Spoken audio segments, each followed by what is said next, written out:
Bueno, el tema de la dificultad en las negociaciones me recuerda a una de mis historias favoritas de Oriente Medio, la de un hombre que le dejó 17 camellos a sus 3 hijos. Al primer hijo le dejó la mitad de los camellos, al segundo le dejó un tercio de los camellos y al más joven le dejó un noveno de los camellos. Bueno, los 3 hijos comenzaron a negociar. 17 no es divisible por 2, no es divisible por 3, no es divisible por 9. Los ánimos fraternales comenzaron a caldearse. Por último, en la desesperación, fueron a consultar a una anciana sabia. La sabia anciana pensó durante mucho tiempo hasta que finalmente regresó y dijo, bueno, no sé si puedo ayudarles, pero al menos, si lo desean, les ofrezco mi camello. De ese modo tenían 18 camellos. El primer hijo tomó la mitad de 18 es 9. El segundo hijo tomó su tercio, el tercio de 18 es 6. Y el más joven tomó su noveno. Un noveno de 18 es 2. Eso daba 17. Sobraba un camello. Se lo devolvieron a la sabia anciana.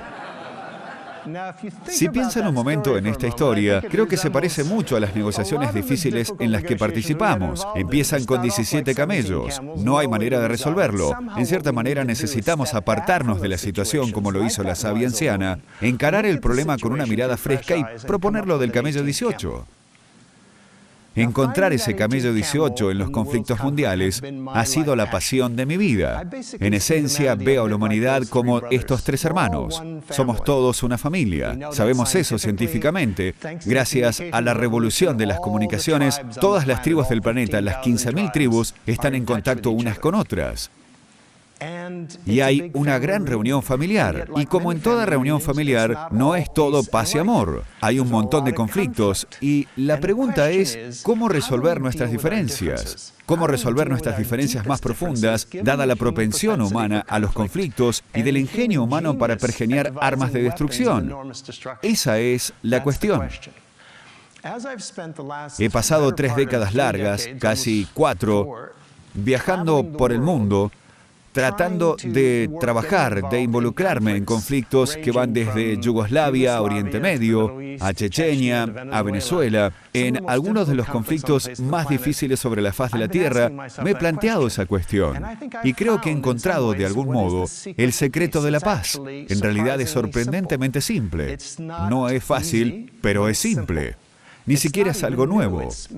Es quizá una de nuestras herencias humanas más antiguas. El secreto de la paz somos nosotros. Somos nosotros como comunidad circundante en torno a los conflictos, quienes podemos desempeñar un papel constructivo. Les voy a contar una historia, un ejemplo. Hace 20 años yo estaba en Sudáfrica trabajando con las partes en conflicto y tenía un mes adicional, así que pasé un tiempo viviendo con varios grupos bosquimanos. Sentía curiosidad sobre ellos y sobre su modo de resolver conflictos, porque, después de todo, que se recuerde, ellos eran cazadores y recolectores que vivían más o menos como nuestros antepasados durante quizá el 99% de la historia humana. Todos los hombres tenían flechas envenenadas para la caza, absolutamente fatal.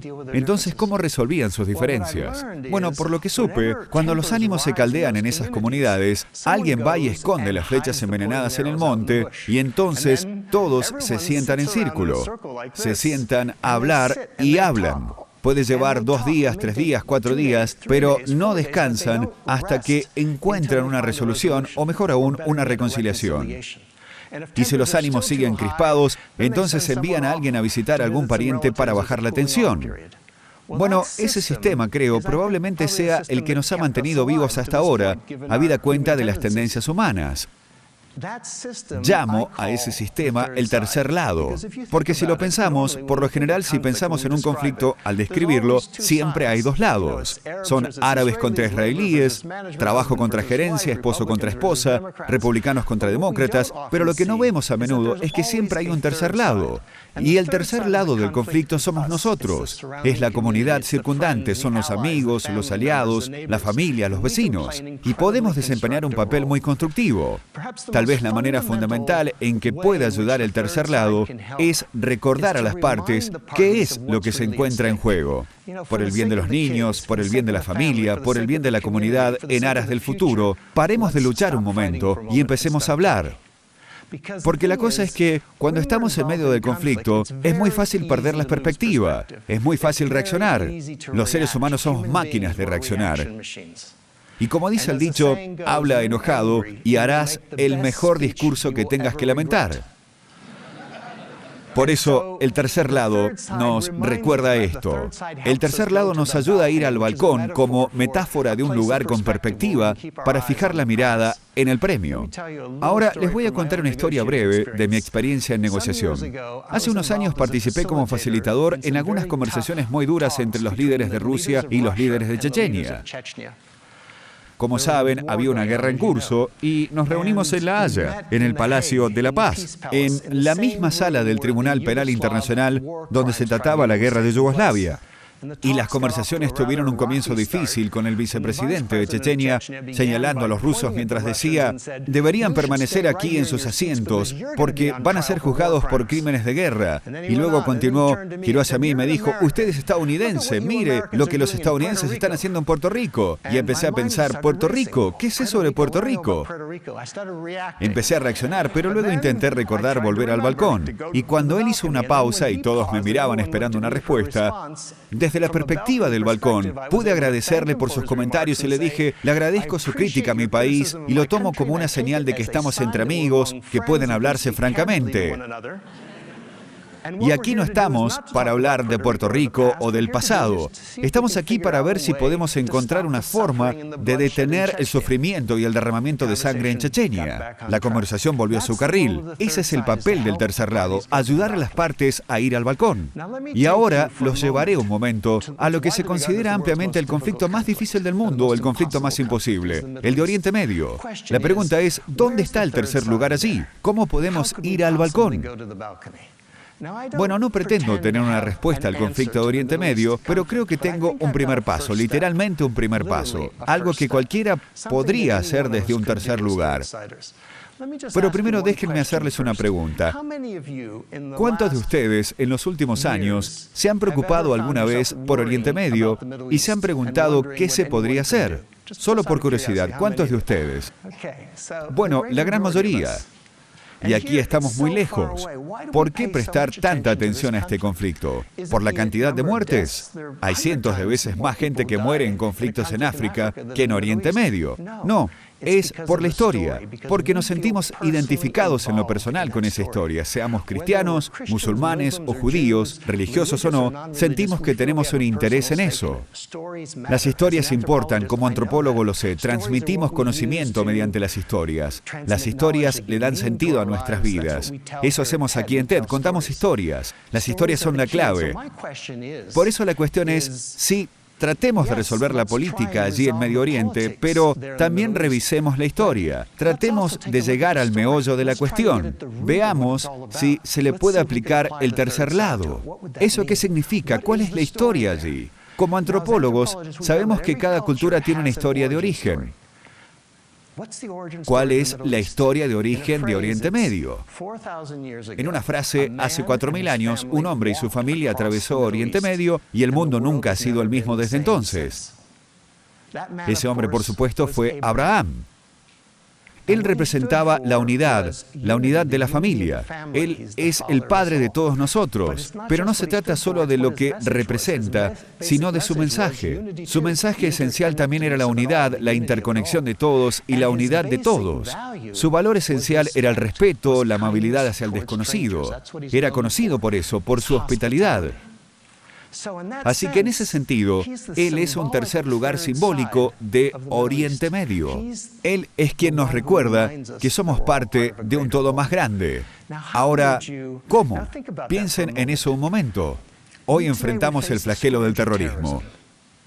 ¿Qué es el terrorismo? El terrorismo es básicamente tomar un desconocido inocente y tratarlo como a un enemigo a quien se puede matar para infundir temor. ¿Qué es lo contrario del terrorismo? Es tomar un desconocido inocente y tratarlo como a un amigo a quien recibimos en casa para crear y fomentar entendimiento, o respeto, o amor. Entonces, ¿qué pasaría si tomamos la historia de Abraham, que es una historia del tercer lugar? ¿Qué pasaría si, dado que Abraham representa la hospitalidad, ¿Qué tal si eso fuera un antídoto contra el terrorismo? ¿Qué tal si pudiera ser una vacuna contra la intolerancia religiosa? ¿Cómo darle vida a esa historia? No es suficiente con contar una historia, eso es impactante, pero las personas necesitan experimentar la historia. Tienen que poder vivir la historia. ¿Cómo haríamos eso? Este fue el razonamiento que yo hice al respecto. Eso es lo que aparece en primer lugar aquí, porque la manera simple de hacerlo es yendo a caminar. Unos van a caminar siguiendo los pasos de Abraham. Seguimos las huellas de Abraham porque caminar tiene un poder real. Como antropólogo sé que caminar es lo que nos hizo humanos. Es curioso, cuando uno camina, camina lado a lado, en la misma dirección común. Si yo viniera y me pongo cara a cara, así, cerca, se sentirían amenazados. Pero si camino hombro con hombro, aunque toquemos los hombros, no hay problema. ¿Quién pelea mientras camina? Por eso a menudo en las negociaciones, cuando las cosas se complican, la gente va a caminar al bosque. Así se me ocurrió la idea de lo inspirador que puede ser un camino, una ruta. Piensen en la ruta de la seda, el sendero de los Apalaches, que siga los pasos de Abraham. La gente dijo, es una locura, no se puede seguir las huellas de Abraham, es demasiado inseguro, hay que cruzar todas esas fronteras, pasa por 10 países diferentes de Oriente Medio, porque los une a todos. Entonces estudiamos la idea en Harvard, trabajamos arduamente. Hace unos años, un grupo de nosotros, unos 25 de 10 países diferentes, decidimos ver si se podía desandar los pasos de Abraham, partiendo de su lugar de nacimiento en la ciudad de Urfa, al sur de Turquía, norte de la Mesopotamia. Y luego tomamos un autobús y caminamos y fuimos a Harrán, donde en la Biblia él inicia su recorrido. Después cruzamos la frontera a Siria, fuimos a Alepo, que toma su nombre de Abraham. Fuimos a Damasco, que tiene una larga historia asociada con Abraham. Después fuimos al norte de Jordania, a Jerusalén, donde todo tiene que ver con Abraham, a Belén y finalmente al lugar donde está enterrado, en Hebrón. Así que efectivamente fuimos desde el vientre a la tumba, demostramos que se podía hacer. Fue un viaje asombroso. Déjenme hacerles una pregunta. ¿Cuántos han pasado por la experiencia de estar en un barrio extraño o una tierra extraña y un total desconocido, un perfecto desconocido se acercó a ustedes y mostró signos de amabilidad y los invitó quizá a su casa, les dio un trago, les ofreció café o una comida? ¿Cuántos han experimentado eso alguna vez? Esa es la esencia del camino de Abraham. Eso es lo que uno descubre, es ir a estas aldeas de Oriente Medio, esperar hostilidad y obtener la más asombrosa hospitalidad. Todo relacionado con Abraham. En nombre del padre Abraham, déjame ofrecerte algo de comida. Descubrimos que para esas personas Abraham no es solo una figura de los libros, que está vivo, que es una presencia viva. Y para abreviar la historia, desde hace un par de años, miles de personas han empezado a recorrer partes del camino de Abraham en Oriente Medio, disfrutando la hospitalidad de la gente de allí. Han empezado a caminar en Israel y en Palestina, en Jordania, en Turquía, en Siria. Es una experiencia increíble. Hombres, mujeres, jóvenes, ancianos, más mujeres que hombres en realidad, es interesante. Para los que no pueden caminar, para los que no pueden llegar hasta allí ahora, se está empezando a organizar caminatas en las ciudades, en sus comunidades. En Cincinnati, por ejemplo, se organizó una caminata desde un templo a una mezquita a una sinagoga y todos juntos compartieron una comida. Era el día del camino de Abraham. En São Paulo, Brasil, se ha convertido en un evento anual para miles de personas correr en un camino virtual de Abraham, uniendo las diferentes comunidades. A los medios les encanta, realmente lo adoran. Le prodigan atención porque es algo visual y difunde la idea, esta idea de hospitalidad de Abraham, de hospitalidad hacia los extraños. Y hace un par de semanas hubo un programa en la radio al respecto. El mes pasado salió un artículo en el Guardian, en el Manchester Guardian, sobre eso. 2 páginas enteras. Y citaban a un aldeano que decía, esta caminata nos conecta con el mundo. Decía que era como una luz que se encendió en nuestras vidas, nos trajo esperanza. Y de eso se trata. Pero no solo se trata de psicología, se trata de economía, porque a medida que la gente camina gasta dinero. Esta mujer de aquí, una Mad, es una mujer que vive en un camino en el norte de Jordania, es extremadamente pobre. Es parcialmente ciega, su marido no puede trabajar, tiene 7 hijos, pero puede cocinar. Así que empezó a cocinar para unos grupos de caminantes que venían a la aldea y comían en su casa. Se sentaban en el piso. Ella ni siquiera tiene mantel. Prepara la comida más deliciosa con las hierbas frescas de los campos de los alrededores. Y así vinieron cada vez más caminantes. Y últimamente ha empezado a ganar un ingreso para mantener a su familia. Y le dijo a nuestro equipo de allí: ustedes me han hecho visible en una aldea en la que antes la gente se avergonzaba al verme. Esa es la importancia del camino de Abraham. Hay literalmente cientos de ese tipo de comunidades en todo Oriente Medio, en todo el camino. El potencial es básicamente el cambio de juego. Y para cambiar el juego hay que cambiar el marco de referencia, el modo de ver las cosas, para cambiar el marco de la hostilidad a la hospitalidad, del terrorismo al turismo. Y en ese sentido, el camino de Abraham es lo que cambia el juego. Déjenme mostrarles algo. Aquí tengo una pequeña bellota que recolecté durante el recorrido en el camino a principios de año. La bellota está relacionada con el roble, por supuesto, crece en el roble, que está asociada con Abraham. El camino ahora mismo es como una bellota. Todavía está en una fase inicial. ¿Cómo será el roble? Bueno, pienso en mi infancia, buena parte de la cual la pasé después de nacer aquí en Chicago, la pasé en Europa. Si estuvieran en las ruinas de, digamos, Londres de 1945 o Berlín y dijeran, dentro de 60 años, este va a ser el lugar más pacífico y próspero del planeta, las personas hubieran pensado que estaban rematadamente locos. Pero lo lograron gracias a una identidad común, Europa, y a una economía común. Entonces mi pregunta es, si se pudo en Europa, ¿por qué no en Oriente Medio? ¿Por qué no, gracias a una identidad en común, la historia de Abraham, y gracias a una economía en común que podría basarse en buena parte en el turismo? Déjeme terminar entonces diciendo que en los últimos 35 años he trabajado en algunos de los conflictos más peligrosos, difíciles e intrincados del planeta, y todavía veo un conflicto que sentía que no se podía transformar. No es fácil, por supuesto, pero es posible. Se logró en Sudáfrica, se logró en Irlanda del Norte, se puede lograr en cualquier lado, solo depende de nosotros. Depende de que tomemos el tercer lugar. Así que déjenme invitarlos a que consideren adoptar el tercer lugar, aunque sea un pequeño paso. Estamos a punto de tomar un descanso en un momento. Elijan a alguien de una cultura diferente, de un país diferente, de un grupo étnico diferente, con alguna diferencia, y conversen. Escúchenlos. Ese es un acto del tercer lugar. Ese es el recorrer el camino de Abraham. Después de una TED Talk, ¿por qué no una caminata TED? Les dejo 3 cosas. Una, el secreto de la paz es el tercer lugar. El tercer lugar somos nosotros, cada uno, con un paso simple. Puede poner al mundo, correrlo, un paso más cerca de la paz. Hay un viejo dicho africano que dice, cuando se unen las telarañas, pueden detener incluso al león. Si somos capaces de unirnos, nuestras redes de paz del tercer lugar pueden detener incluso al león de la guerra. Muchas gracias.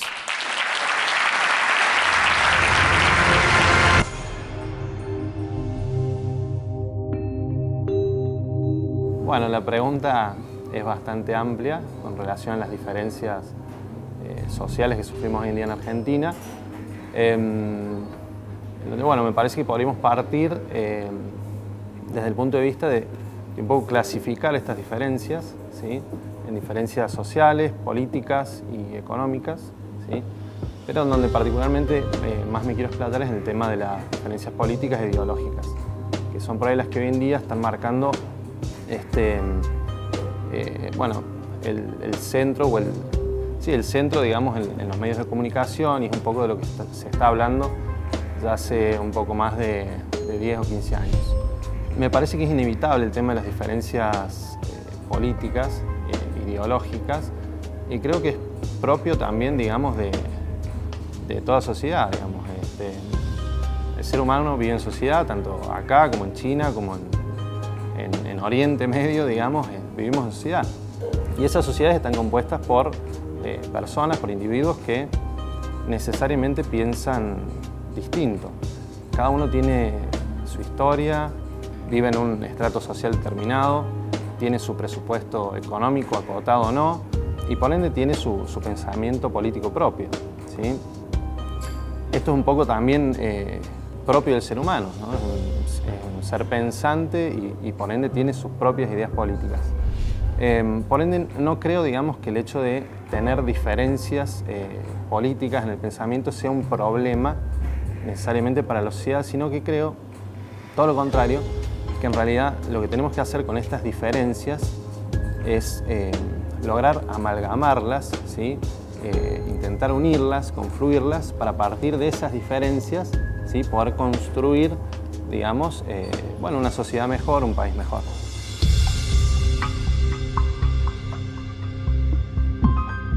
Bueno, el tema de la grieta en Argentina es un tema que se viene hablando ya hace un tiempito. Básicamente es como una analogía que se crea, ¿sí?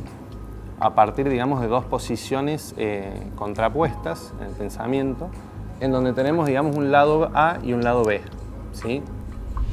Y en donde no puede haber una tercera posición o una tercera forma de pensar, porque esa persona, digamos, que se ubica, en este caso, sobre la grieta, ¿sí? Bueno, se cae al precipicio, digamos, no existe ese tercer pensamiento.